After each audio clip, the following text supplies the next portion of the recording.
അത് ശരി. അകത്ത് കളി നടന്നുകൊണ്ടിരിക്കുമ്പോ അതിന്റെ ഇടയിലാണോ തന്റെ തീറ്റ? ഉച്ചക്ക് കിട്ടിയത് കഴിച്ചിട്ട് വിശപ്പ് മാറിയില്ല. ഇതൊരു നേപ്പാളി തന്നതാ. എന്നാലേ നാളെ മുതൽ തനിക്ക് ഇലയിട്ട് സദ്യ വിളമ്പി തരാം.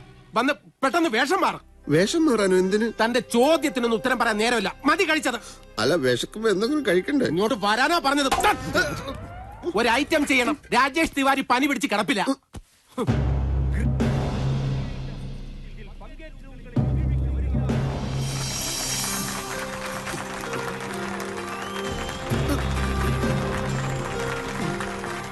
ഈ പീരങ്കിക്കകത്തോട്ട് കയറ്. അയ്യോ, ഇതിനകത്തോ? ഞാൻ സർക്കസ് പഠിച്ചിട്ടില്ലെന്ന് പറഞ്ഞതല്ലേ. ഇങ്ങനെയൊക്കെയല്ലേ ഓരോന്ന് പഠിക്കുന്നത്. അല്ലെങ്കിൽ തന്നെ ഇതിലെന്ത് പഠിക്കാനിരിക്കുന്നു? ചുമ്മാ കയറി കിടന്നാ മതി. അന്നാമന്മാര് കൊന്നാ മതിയായിരുന്നു. ഒറ്റയടിക്ക് തീർന്നു. ഇത് കൊലയാണല്ലോ. കിടന്ന് പിറുപിറുക്കാതെ കേറടാ കഴുത.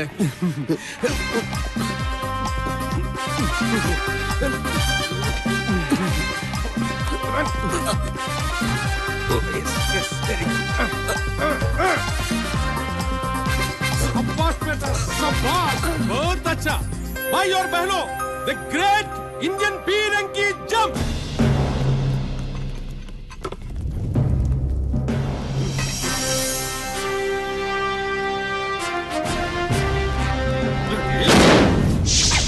ये जम्मो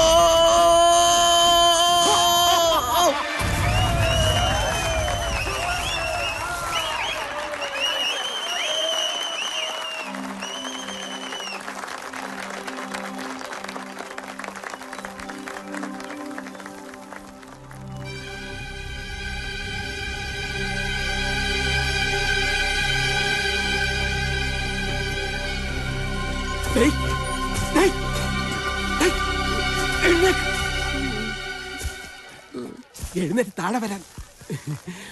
താഴെ വരാൻ.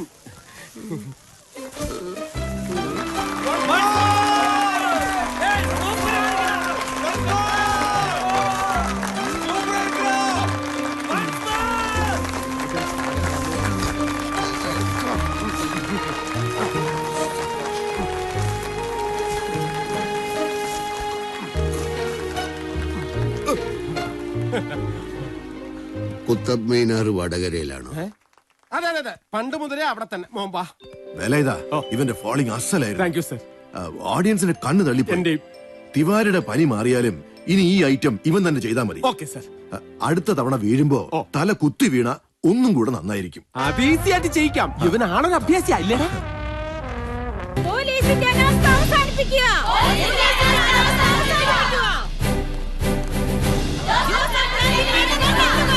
കരണ്ട് ഭാർഗവനെ ഉടൻ അറസ്റ്റ് ചെയ്യുക.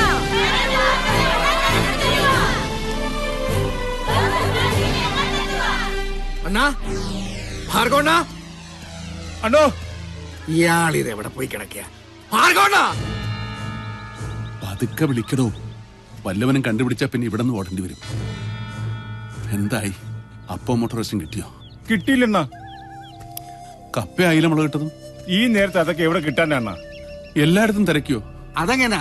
മുട്ട റോസ്റ്റ് ഉണ്ടോ എന്ന് ചോദിച്ചോണ്ട് ടൗൺ മുഴുവൻ തെണ്ടാനൊക്കുവോ? 2 പരിപ്പോടെയുണ്ട്. ഇത് തിന്നേച്ചേ കുറച്ച് പച്ചവെള്ളം കുടിച്ചാൽ മതി. പരിപ്പോടെ? അതെ, പരിപ്പോടെ തന്നെ.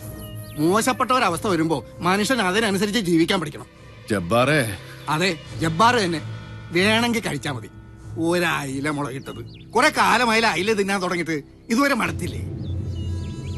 അപ്പൊ നിങ്ങൾക്കും എന്നെ വിലയില്ലാതായി.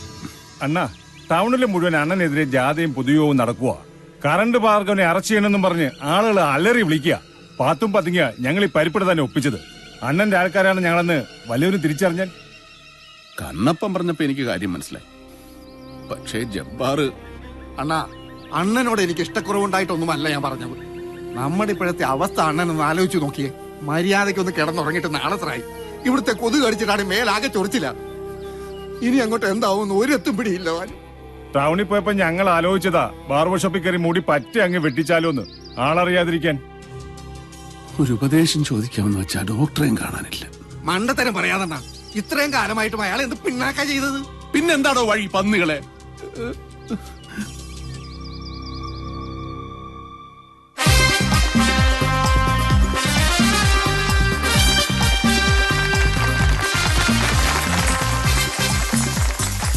ഇങ്ങോട്ട് വരാനാ പറഞ്ഞത്. വേല ഇതാട്ടെ, എനിക്ക് നടുവേദനയുണ്ട്, അതുകൊണ്ട് അടുത്ത ഷോയ്ക്ക് ഞാൻ കയറിക്കോളാം. ഈ കളി കഴിയുമ്പോ നടുവേദനയൊക്കെ താനേ മാറിക്കോളും. ഇവിടെ 30 വർഷമായി ഞാൻ ട്രപ്പീസ് കളിക്കാൻ തുടങ്ങിയിട്ട്. താനൊക്കെ ജീവിതത്തിൽ ട്രപ്പീസ് കളിച്ച് തടി തപ്പാൻ നോക്കുന്ന ജാതി. തുണി അലക്കാനും കക്കൂസ് ഇടാനും പറഞ്ഞാൽ അനുസരിക്കില്ല. ഇങ്ങനെ തിന്നു മുടിക്കാനായി മാത്രം ഒരുത്തന്നെ ഇവിടെ ആവശ്യമില്ല. പറഞ്ഞു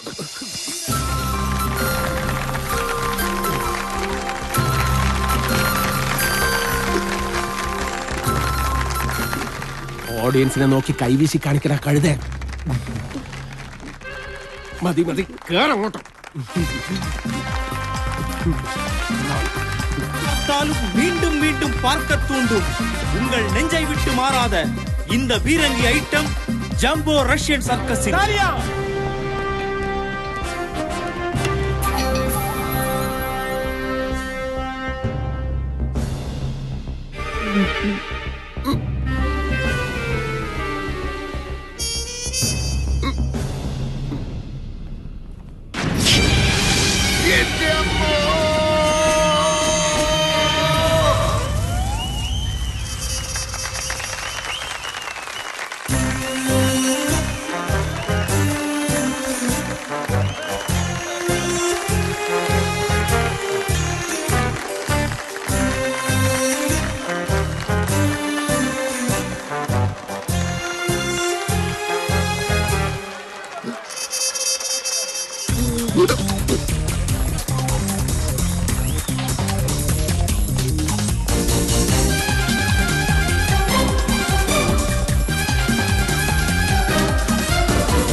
എന്റെ അന്ത്യം ഇവിടെ വെച്ച് തന്നെയാവാം.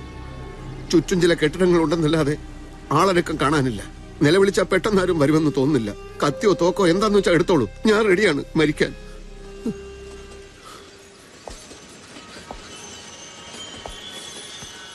എന്താ കൊല്ലുന്നില്ലേ? ഞാൻ ആരെയും കൊല്ലാനൊന്നും വന്നതല്ല. ഞാൻ കാരണം ഡോക്ടർക്ക് യാതനകളെ ഉണ്ടായിട്ടുള്ളൂ എന്നറിയാം. മാപ്പ് ചോദിക്കാൻ പോലും അർഹതയില്ല എനിക്ക്. ഞാൻ ചികിത്സ തേടി വന്നതല്ല.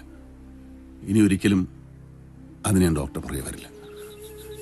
ആത്മവിശ്വാസം നഷ്ടപ്പെട്ട ഞാൻ കാട്ടിലേക്ക് തന്നെ മടങ്ങാം. നേരത്തെ തീരുമാനിക്കപ്പെട്ടതാണ് എൻ്റെ വിധി. അതവിടെ വെച്ച് എനിക്ക് കിട്ടട്ടെ. ഡോക്ടർ നാട്ടിലേക്ക് വരും, പഴയ ജീവിതത്തിലേക്ക്. അത് പറയാമെന്നാ ഞാൻ. അതിന് വെറും സ്വപ്നമാണ്. ഞാൻ എങ്ങോട്ടുമില്ല. താൻ കൊല്ലുന്നുണ്ടെ കൊല്ലടോ. ഡോക്ടർ, ഞാൻ പറയുന്നത് കേൾക്ക്. ഞാൻ കാട്ടിലേക്ക് മടങ്ങിയാൽ ഡോക്ടറെ കൊല്ലാൻ ആരും വരില്ല. എന്ന് വെച്ചാൽ അതൊന്നും വിശദീകരിച്ചിട്ട് കാര്യമില്ല. ഡോക്ടർ ഞാൻ പറയുന്നത് വിശ്വസിക്കും. തന്നെ പോലൊരാൾക്ക് എന്റെ കാര്യത്തിൽ ഇത്ര ഉത്കണ്ഠ എന്തിന്? കുറ്റബോധവും മാപ്പി ചോദിക്കാനുള്ള ആഗ്രഹമൊക്കെ നന്മയുള്ള മനസ്സിലെ ഉറവെടുക്കൂ. ഇത് സത്യമാണെങ്കിൽ കുറച്ചു നാളുകളായി തന്റെ ഉള്ളിൽ താൻ പോലും അറിയാതെ വീണ്ടും വിചാരത്തിന്റെ ഒരു വടംവലി നടക്കുന്നുണ്ടാവണം. ദീർഘകാലമായുള്ള തെറ്റുകളിൽ നിന്നുള്ള മോചനം, നന്മയുള്ള ഒരു ജീവിതത്തിന് വേണ്ടിയുള്ള ദാഹം. അതുകൊണ്ടല്ലേ മറ്റുള്ളവരെ അപായപ്പെടുത്താൻ ആയുധമെടുക്കുമ്പോൾ കൈവിറയ്ക്കുന്നത്? അതുകൊണ്ടല്ലേ ആത്മധൈര്യം ചോർന്നതായി അനുഭവപ്പെടുന്നത്?